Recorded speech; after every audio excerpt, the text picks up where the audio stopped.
called Recollection. I don't really like to talk about my works because, they should speak for themselves. So. I don't know much. I don't know what the square root of -1 is. I don't know how many different types of fish live in the sea.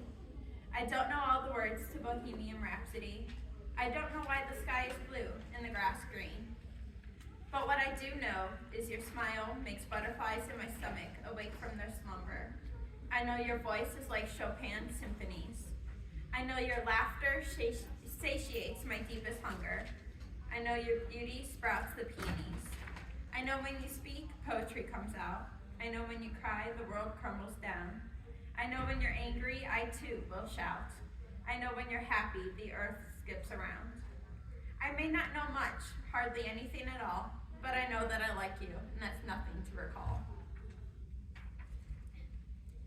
The next one is called Bubblegum Secrets. There she sits, with her maize blonde hair and eyes of ice, twirling her locks and smacking her bright pink bubblegum. She leans over to the ear of the girl sitting next to her and whispers, "Did you hear what she did last night?" She then smirks as the girl widens her eyes and drops her jaw, laughs to herself as the girl turns to someone else to tell them the same blatant lie. She pulls at her bright pink bubblegum and watches as the chaos unfolds and the lie spreads like a ripple in water. Gossip ruins the lives of innocent people, one nasty fabrication at a time. Everyone is susceptible to the rosy, malicious wrath of the whispered canards. You have two choices when a lie comes your way. You can breathe it in to your dusty lungs and cloud your vision with the falsification, or you can beat it, overcome it with your own lie to spread to others. This is a girl against girl world. Embrace it or let it embrace you. So, next time you hear the rumbling of a murmur of fibs, pull out of your pocket your pack of bright pink bubblegum, pop one in your mouth, and smack the lie away. And then I only have 3 poems because I didn't know you could submit more than that. So my last one's called Simon Says. This is one of my favorite poems. Starving yourself is like a game of Simon Says. Simon suggests to you, don't eat and you'll be light. So you go on that salted ice cube diet.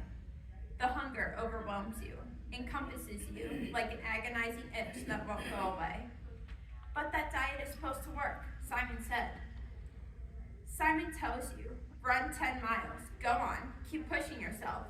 So you run until you pass out on the floor, sweat rushing off your face like a waterfall.